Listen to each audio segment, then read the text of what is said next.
Hey there, I'm Emma, 31 years old, and let me share a bit of advice with you. Perfect is not always as perfect as it seems.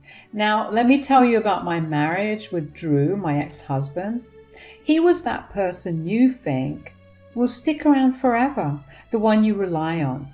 But life has this funny way of throwing bricks at you when you least expect them. We met during college, both working for a children's organization during summer break. Destiny has its way, and we kept our friendship alive through college. After graduation, luck had it that we landed jobs in the same city. Seemed like a good idea to save money, so we moved in together. Little did we know life had its own plan. Love blossomed over time. Drew was the first to admit it.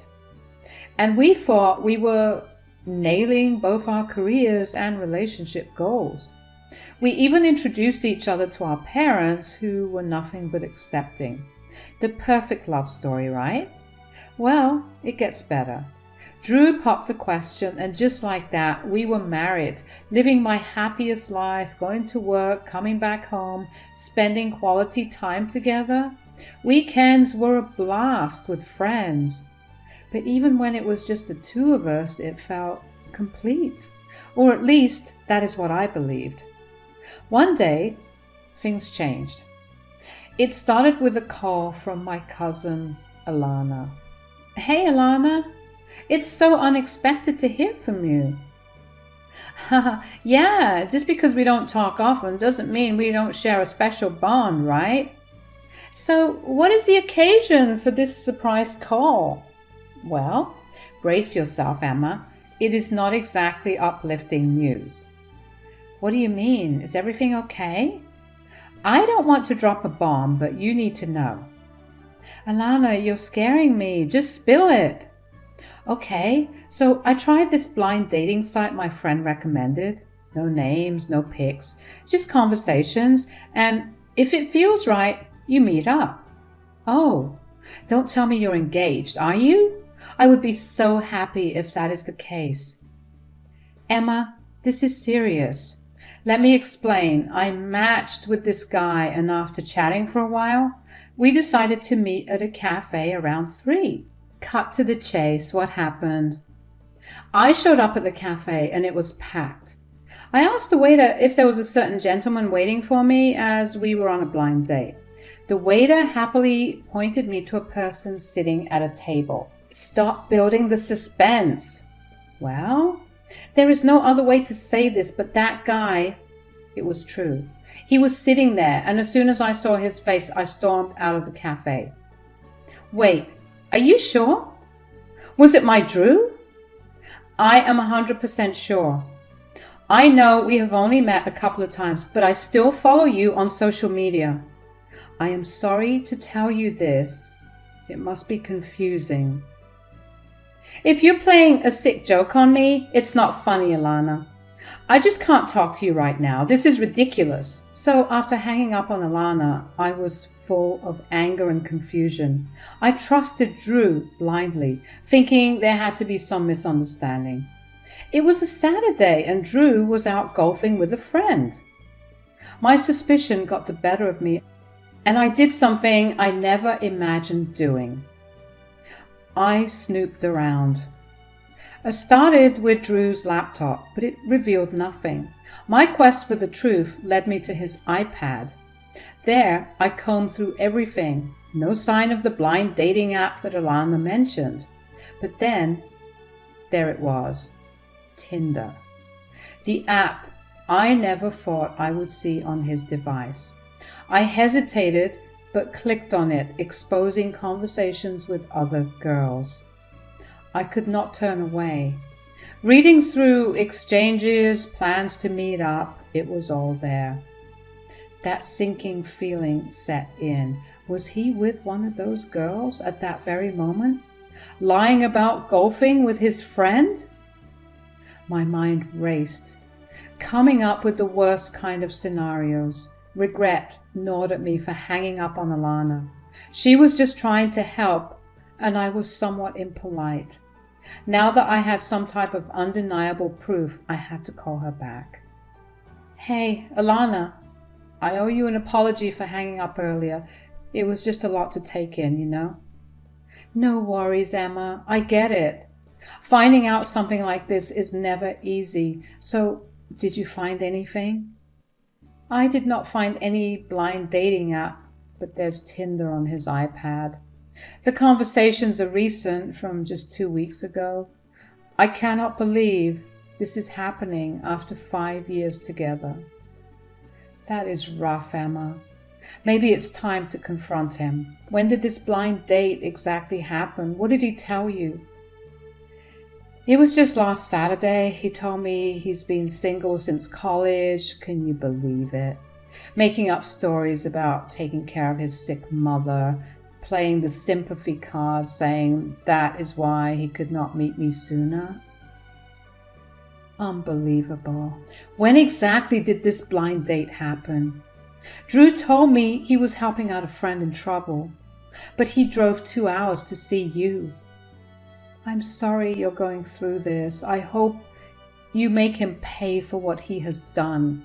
I was seething with anger, and to be honest, I would not be shocked if he was still with some girl while pretending to be with a buddy. At that moment, I questioned everything. My insecurities making me wonder where I went wrong. Despite my love for him, I knew I could not let him off the hook easily. No amount of love was worth staying in a marriage where I was disrespected. So before he returned home that night, I packed all his stuff into 2 travel bags. My plan was clear: confront him, face the truth, and kick him out of the house. I needed to stand up for myself. Drew finally got home late at night, and I was waiting for him by the kitchen counter. What's wrong, honey? Why do you look so furious? And what are these bags for? Are you going somewhere? No, I'm not going anywhere. You are. Enough with the jokes, honey. Can you please make me a cup of ginger tea? I'm extremely tired. Tired of what, Drew? Tired of lying around? Just so you can see other girls? Huh? What do you mean? You did not tell me you got stood up at a blind date last week. How did you know? Were you spying on me? You're crazy. No, it wasn't me. Turns out the person you were talking to was my cousin Alana, from the wedding, if you remember her. She saw you and fled the cafe. No, honey, there must be some misunderstanding. Is Alana sure it was me? Oh, come on, cut the crap. I read your conversations on Tinder. How low can you go? Why did you even get married to me if you had to do this? I don't have any answers for you. Don't worry, I have all the answers I need. Now take your bags and get out. Look at you bossing me around like that. You know what? It is a good thing your cousin saw me. Our relationship was getting boring anyway. I've been wanting to get rid of you for a long time now. All those other women out there are much better than you. Guess I made a wrong decision by marrying you, and you know what? Screw it. I was not even golfing today. I just met a girl who looks 10 times better than you. Not so deadbeat, without eye bags, and she did not look like a sack of bones either. I'm happily going to take the suitcase and leave you. Enough, Drew. This marriage is over. I'm glad it is. So, just like that, my worst fear came to life. Drew left me. And soon we got divorced. I held on to the hope that he might apologize, but no, he belittled me and claimed I was not good enough. In the beginning, I was insecure and isolated myself from everyone. Reality shows became my best friends. I would go to work, return home, lose myself in the drama of TV, forgetting even to eat. That was my life for a few months. But then my parents and friends stepped in. They uplifted me, urging me to seek therapy. Slowly, I started getting better. I joined yoga classes, adopted a pet cat, and created a strict schedule to keep my mind off the past trauma. It worked. After coming out of that dark phase, I knew I had to give love another chance. I started seeing other people, and then I met James. It happened at a friend's wedding. James, a charming Australian 3 years my junior, caught my eye. Despite the age difference, he exuded a maturity I had not found in many men. We began dating, and 4 months into our relationship, James surprised me by flying us to Australia to meet his family. I met his mother, Bonnie, and his sister, Elsie.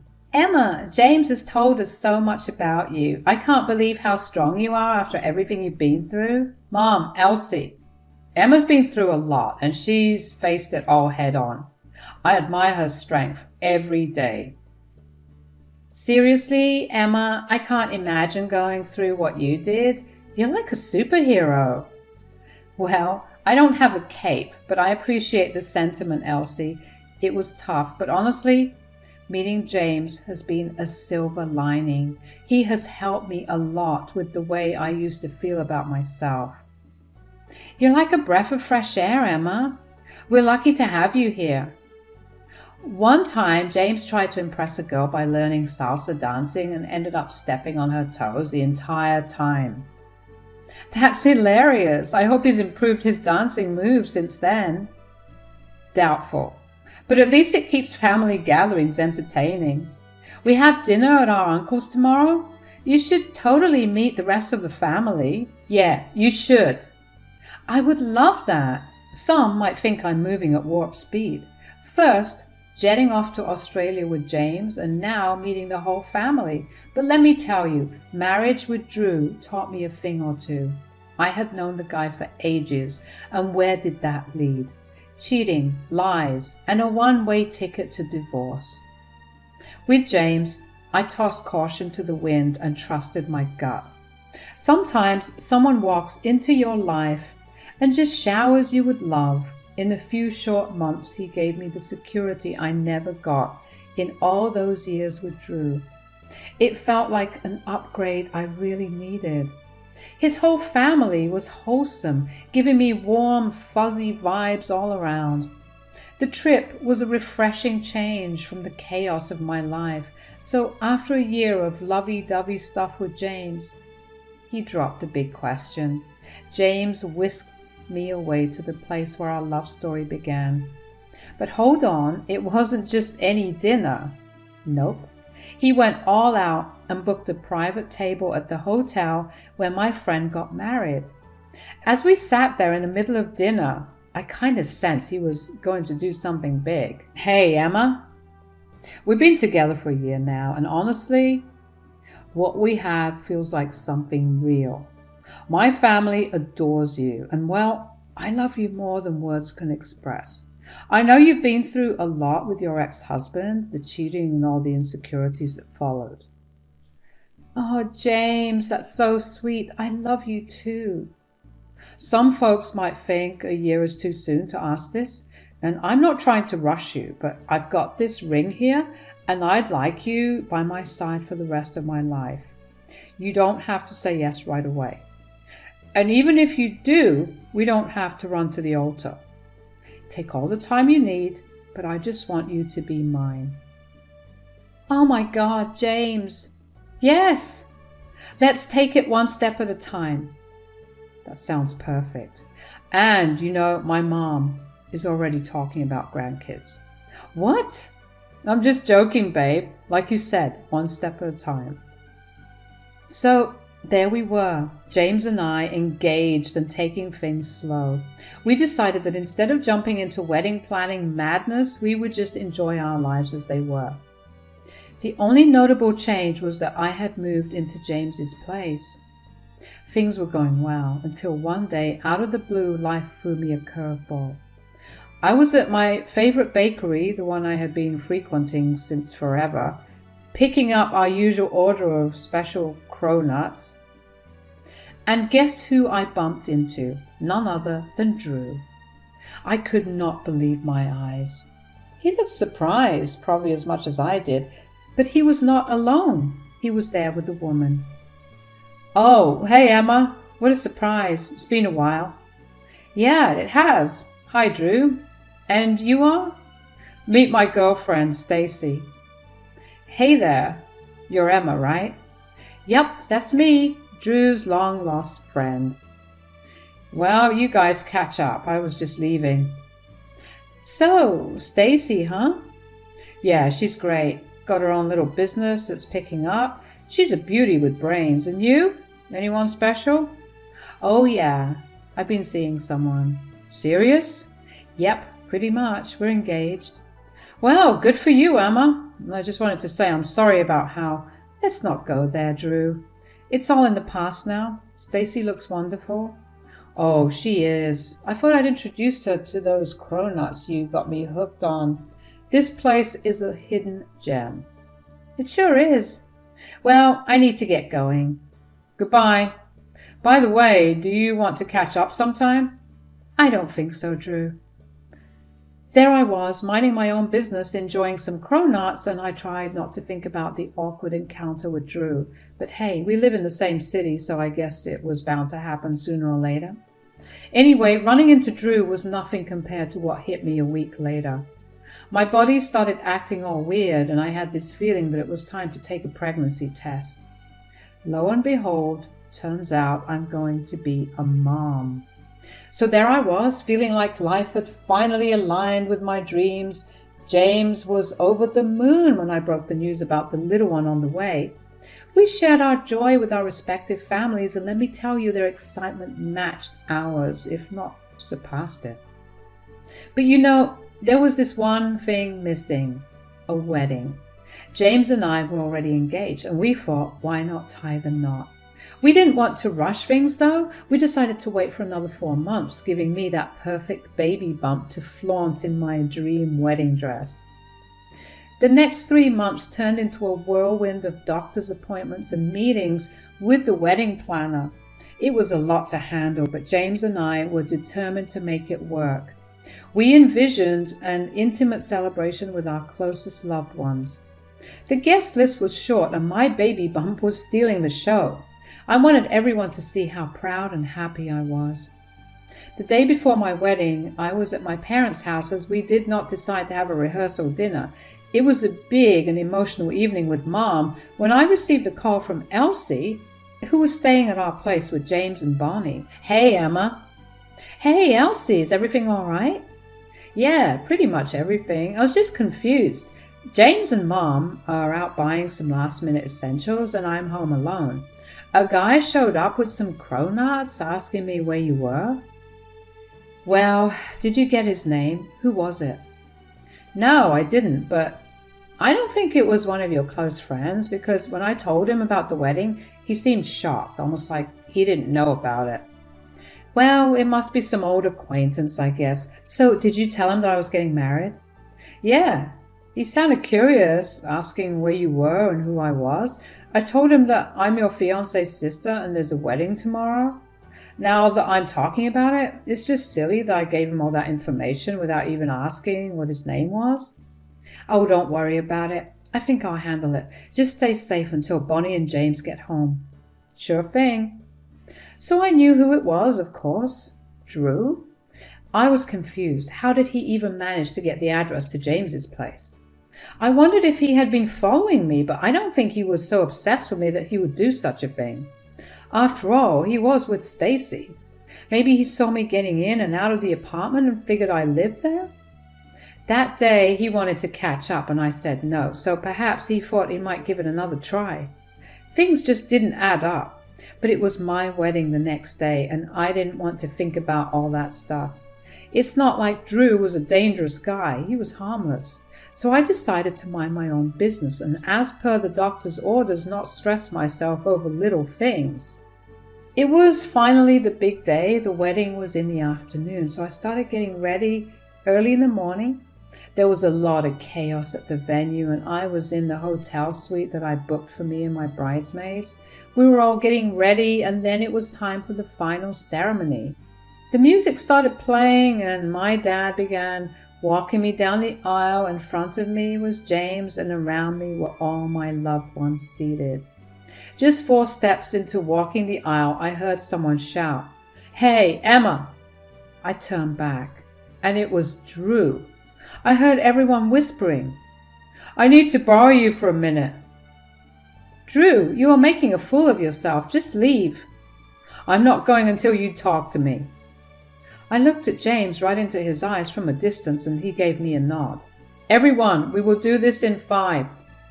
I took Drew by his elbow and took him to the back. "Drew, are you really serious right now? I was literally walking down the wedding aisle and you interrupted. What would people think?" "Emma, please hear me out. I messed up big time and I need to talk to you." "Talk? You've got to be kidding me. I'm getting married today. This is so disrespectful to James and everyone here. I saw you on the street that day, heading to our favorite bakery. There's no Stacy. I paid a random girl $50 to help me make you feel jealous. I wanted to talk to you before it was too late." "Drew, are you serious? You paid someone to make me jealous? This is like something out of a bad teen movie." "Emma, listen. I've made mistakes. I thought I could find something better, but I was wrong." "Oh, spare me. Just listen, I know I messed up. I thought getting rid of you would be better, but I started seeing others. I was in a relationship with someone, but when I proposed, she came clean that she had been lying to me and she was already married. I was heartbroken. It's brutal out there. No one can love me like you did." "Do you even hear yourself?